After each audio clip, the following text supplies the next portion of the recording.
Bonjour Marie. Bonjour. Merci de recevoir aujourd'hui Route des Pépites chez vous, créatrice de maroquinerie à Landerneau. Pouvez-vous nous raconter votre histoire?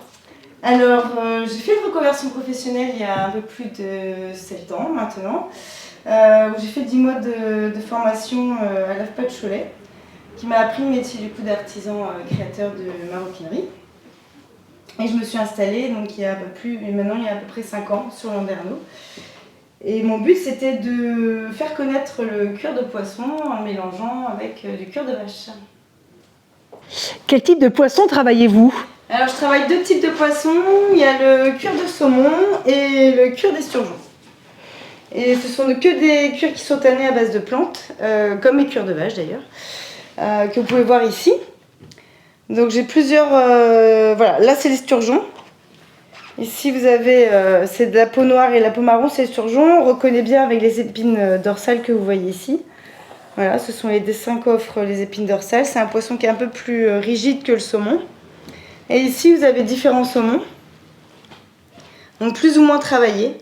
Donc là ils ont été bien vernis et puis un peu uniformisés. Et ici vous avez une façon un petit peu plus naturelle, voilà, un visu plus naturel sur ces peaux de poisson. Et sur quelle pièce travaillez-vous aujourd'hui? Alors aujourd'hui je suis sur un sac Charlie que vous voyez ici. Du coup là pour cet été là je suis en train d'en créer un autre avec des nouveaux coloris. Donc je vais faire ce marron là avec ce cuir de saumon bleu ici. Et là je suis en train de faire les bandoulières du coup. Je coupe les bandoulières. Et quelles sont les étapes Marie pour fabriquer un sac Charlie? Alors tout d'abord on le dessine, après on le patronne. Donc moi je le patronne sur carton que vous voyez sur ma peau là actuellement. Et je vais positionner toutes mes parties du patron sur ma peau et je vais choisir en fonction les belles parties de la peau. Et je vais ensuite les couper. Ensuite, après avoir coupé toutes les parties du sac, donc il y en a quand même, on va dire une bonne vingtaine, je vais les refondre là-bas avec la machine. J'ai une machine qui s'appelle une refendeuse.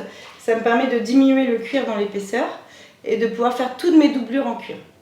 Donc moi, il faut savoir que tous mes sacs sont entièrement doublés cuir, mes poches à l'intérieur, voilà, pour que du coup la résistance soit autant à l'extérieur qu'à l'intérieur.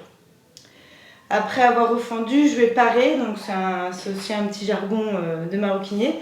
Ça veut dire que je vais diminuer les tranches au niveau du cuir pour que ce soit le plus fin possible lors de l'assemblage des différentes parties du sac. Après je vais en coller, je vais coudre, je vais fileter, enfin il y a beaucoup d'étapes dans un sac, énormément d'étapes. Et combien de temps ça prend pour fabriquer un sac comme celui-ci? Le sac Charlie, il me faut à peu près 5 jours pour le confectionner, donc de la coupe aux finitions. Donc il se retrouve dans la moyenne. J'ai des sacs où je mets 3 jours et il y en a que j'en mets 7 à 8 jours. Ça dépend de la complexité du sac et des pièces à assembler dessus. Merci Marie. De rien.